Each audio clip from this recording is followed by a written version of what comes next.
Bismillahirrahmanirrahim. Assalamualaikum warahmatullahi wabarakatuh.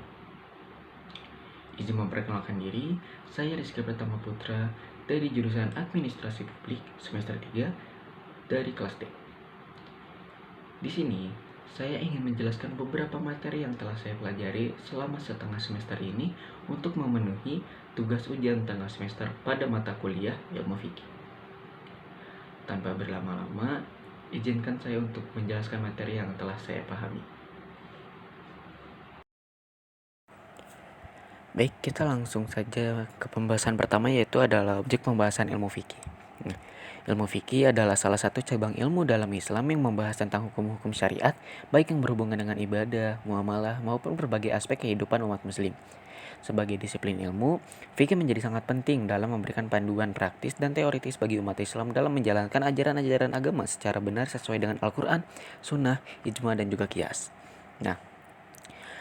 Selanjutnya adalah sejarah singkat tentang ilmu fikih. Ilmu fikih ini adalah ilmu yang mengkaji hukum Islam terkait dengan amalan manusia. Dimulai pada masa Nabi Muhammad SAW, fikih berkembang melalui ijtihad sahabat setelah wafatnya Nabi. Pada masa dinasti Umayyah dan Abbasiyah, muncul mazhab-mazhab besar seperti Hanafi, Maliki, Syafi'i, dan juga Hanbali, yang masing-masing memiliki metode sendiri dalam memahami syariat. Hingga kini, ilmu fikih terus dipelajari dan berperan penting dalam menjawab persoalan hukum umat Islam. Selanjutnya adalah objek pembahasannya. Objek pembahasan pada ilmu fikih adalah hukum-hukum syariat yang mengatur perbuatan manusia, baik dalam hubungan dengan Allah secara ibadah maupun sesama manusia atau muamalah. Fikih mencakup aturan tentang sholat, puasa, zakat, dan haji, serta hukum tentang perdagangan, pernikahan, pidana, dan interaksi sosial lainnya. Tujuannya adalah membimbing umat Islam agar hidup sesuai dengan ketentuan syariat Islam dalam semua aspek kehidupan. Selanjutnya adalah metodologi ilmu fikih. Metodologi ilmu fikih adalah cara-cara yang digunakan ulama untuk menetapkan hukum Islam. Metode utamanya meliputi 4 sumber utama, yaitu Al-Quran, hadis, ijma, dan juga qiyas. Al-Quran dan hadis menjadi dasar utama, sementara ijma dan qiyas menjadi hal yang digunakan karena tidak ada ketentuan langsung dalam dua sumber tersebut. Metodologi ini membantu ulama menafsirkan syariat dan menetapkan hukum-hukum baru sesuai dengan perkembangan zaman. Selanjutnya adalah tujuan. Tujuan ilmu fikih adalah untuk mengatur kehidupan umat Islam agar sesuai dengan syariat Islam dalam segala aspek, baik ibadah maupun muamalah. Fikih bertujuan menjaga kepentingan agama, jiwa, akal, keturunan, dan harta, sehingga tercipta kehidupan yang seimbang, adil, dan berlandaskan ketentuan Allah.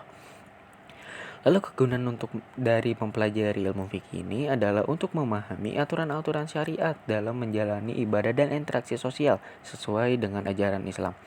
Fikih membantu umat Islam mengetahui yang halal dan haram, serta membedakan yang benar dan salah dalam berbagai aspek kehidupan. Dengan mempelajari fikih, umat Islam dapat menjalani hidup sesuai ketentuan agama, menjaga hubungan baik dengan Allah dan sesama manusia, serta menciptakan kehidupan yang adil dan harmonis. Kesimpulan dari yang telah saya jelaskan tadi adalah ilmu fikih itu penting dalam kehidupan umat Islam karena memberikan pemahaman tentang hukum syariat, mengatur pelaksanaan ibadah, menentukan halal dan haram, serta membantu penyelesaian konflik. Mempelajari fikih juga berkontribusi pada pengembangan etika, adaptasi hukum terhadap perkembangan zaman, dan juga pendidikan agama, sehingga mendukung terciptanya masyarakat yang adil dan juga harmonis. Selanjutnya kita akan membahas hubungan ilmu fikih dengan ilmu lainnya. Ilmu fikih memiliki hubungan erat dengan ilmu lain seperti usul fikih, tafsir, hadis, dan juga akhlak. Usul fikih membantu menetapkan kaidah hukum, sementara tafsir dan hadis mendukung pemahaman sumber hukum Islam, yakni Al-Quran dan juga Sunnah. Akhlak berkaitan erat dengan tujuan fikih karena mencapai kemaslahatan dan menjaga moral umat. Hubungan ini membuat fikih menjadi ilmu yang tidak hanya normatif tetapi juga konstekstual dalam berbagai aspek sosial dan etika. Kita lanjut kepada ruang lingkupnya. Ruang lingkup ilmu fikih mencakup hukum-hukum yang mengatur amaliyah manusia dalam Islam, seperti ibadah, muamalah, pidana, dan juga keluarga. Dalam praktiknya, fikih berkaitan erat dengan ilmu usul fikih yang memberikan metode penerapan hukum. Ilmu tafsir dan hadis sebagai sumber utama hukum Islam, serta ilmu akhlak yang menekankan etika dan moral dalam menerapkan hukum. Keterkaitan ini menjadikan ilmu fikih tidak hanya sekedar mengatur tindakan, tetapi juga mempertimbangkan nilai-nilai sosial dan juga etis dalam masyarakat. Selanjutnya kita akan membahas hubungan ilmu fikih dan juga ilmu tauhid. Ilmu tauhid yang mengajarkan tentang keyakinan terhadap keesaan Allah sangat fundamental dalam Islam. Fikih yang berfokus pada hukum dan tata cara amal harus dilandasi oleh tauhid yang benar. Tanpa tauhid yang kokoh, pelaksanaan ibadah dan amaliyah dalam fikih dapat menjadi tidak sah. Dengan demikian, fikih tidak hanya berfungsi sebagai aturan yang mengatur tindakan lahiriah, tetapi juga relaksasi dari keyakinan yang benar terhadap Allah. Memastikan bahwa setiap tindakan sejalan dengan prinsip-prinsip akidah Islam.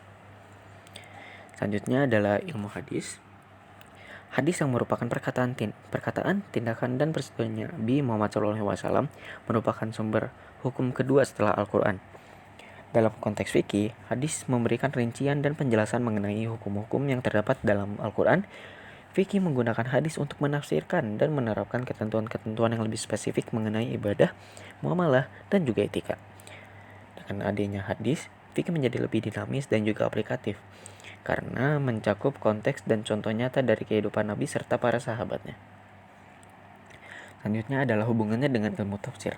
Nah, tafsir berperan penting dalam memahami makna ayat-ayat Al-Quran yang menjadi dasar hukum dalam fikih. Ilmu tafsir menjelaskan konteks, latar belakang, dan juga makna yang terkandung dalam ayat-ayat tersebut, sehingga memudahkan ulama dalam mengambil hukum yang sesuai.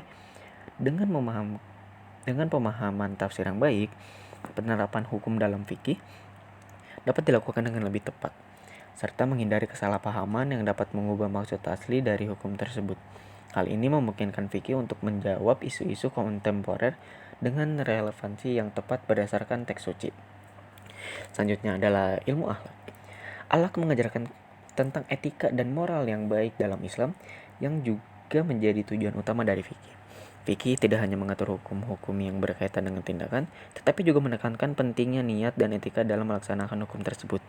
Misalnya, dalam menjalankan ibadah atau muamalah, nilai-nilai akhlak seperti kejujuran, keadilan, dan kasih. Keterkaitan ini menjadikan fikih sebagai panduan dalam mencapai perilaku yang baik dengan tujuan membentuk individu dan masyarakat yang berakhlak mulia. Yang terakhir adalah kaitannya dengan ilmu sejarah. Sejarah memainkan peran yang penting dalam memahami perkembangan fikih. Dengan mempelajari konteks sejarah, para ulama dapat melihat bagaimana hukum-hukum fikih diadaptasi dan diterapkan sesuai dengan keadilan sosial, budaya, dan politik pada masa tertentu. Nah, ini penting untuk memahami dinamika perubahan Islam di berbagai zaman. Dengan demikian, sejarah tidak hanya dapat menjadi catatan masa lalu, tetapi juga memberikan wawasan bagi ulama dalam merumuskan hukum fikih yang relevan dan adaptif terhadap konteks masyarakat saat ini. Baik, selanjutnya kita akan membahas tentang ibadah, mahdah, dan juga muamalah. Fikih ibadah adalah ilmu yang mengatur tata cara pelaksanaan ibadah dalam Islam, mencakup sholat, puasa, zakat, dan juga haji. Ia menjelaskan syarat, rukun, dan juga adab dalam sholat, aturan puasa Ramadan, ketentuan zakat, serta tata cara haji dan juga umroh. Tujuannya adalah untuk membantu umat Islam melaksanakan ibadah dengan benar dan juga sesuai syariah. Nah, kita langsung saja membahas tentang ibadah mahdah. Ibadah mahdah adalah jenis ibadah yang memiliki ketentuan dan tata cara yang jelas serta ditentukan langsung oleh syariat Islam. Ibadah ini tidak bisa diubah atau ditambah dengan hal lain karena telah ditetapkan oleh Allah dan Rasul-Nya. Contohnya, ibadah mahdah meliputi sholat, puasa, zakat, dan haji. Ibadah ini berfokus pada pengabdian langsung kepada Allah dan seringkali melibatkan ritual yang harus dilaksanakan sesuai dengan waktu dan syarat tertentu. Nah, syarat umum pada ibadah mahdah itu mencakup beberapa hal yang penting. Pertama, setiap ibadah harus dimulai dengan niat yang ikhlas untuk Allah. Kedua, pelaksana ibadah harus bertakwa kepada Allah dan mengikuti petunjuknya. Selain itu, pelaksana dan tempat ibadah harus suci dari najis. Memahami tata cara ibadah yang benar sesuai syariat juga merupakan syarat penting. Serta beberapa ibadah memiliki waktu tertentu yang harus dipatuhi, seperti waktu sholat dan juga puasa. Memenuhi syarat-syarat ini sangat penting agar ibadah dianggap sah dan diterima oleh Allah. Nah, tujuan dan juga manfaat dari ibadah mahda ini adalah banyak aspek pentingnya. Yang pertama, ibadah mahda bertujuan untuk mendekatkan diri kepada Allah dan meningkatkan keimanan. Yang kedua, ia berfungsi sebagai sarana untuk membersihkan jiwa dan mendapatkan keberkahan. Selain itu, ibadah ini juga membangun disiplin dan rasa tanggung jawab karena melibatkan kepatuhan terhadap syariat. Nah, manfaat lainnya termasuk memperkuat rasa solidaritas dan kebersamaan dalam komunitas umat Islam, serta memberikan ketenangan dan ketentraman batin bagi pelaksana. Nah, dengan demikian, ibadah mahdah memiliki peran signifikan dalam kehidupan spiritual dan sosial umat Islam. Lalu kita beranjak kepada pembahasan fikih muamalah. Fikih muamalah adalah cabang ilmu fikih yang mengatur hubungan antara manusia dalam aspek sosial, ekonomi, dan juga hukum. Fikih ini mencakup aturan jual beli, sewa, utang, pinjaman, akad, dan semua bentuk interaksi manusia lainnya dalam kehidupan sehari-hari. Nah, tujuan dari fikih muamalah ini adalah untuk menjaga keadilan, menghindari penipuan, dan memastikan transaksi dilakukan sesuai prinsip syariat Islam, sehingga tercipta masyarakat yang harmonis dan beretika. Nah, ruang lingkup dan prinsip dari fikih muamalah ini meliputi berbagai aspek interaksi sosial dan ekonomi, seperti jual beli sewa menyewa, pinjaman, utang piutang, akad, dan juga kerjasama bisnis. Prinsip-prinsip fikih muamalah meliputi kejujuran, keadilan, ridho, menghindari riba, dan menghindari gharar atau ketidakjelasan dalam transaksi. Nah, tujuannya adalah untuk memastikan bahwa semua interaksi antar manusia berlangsung secara adil, transparan, dan sesuai syariat Islam. Lalu yang terakhir adalah manfaat dari fikih muamalah ini, yaitu memiliki manfaat yang penting dalam kehidupan bermasyarakat.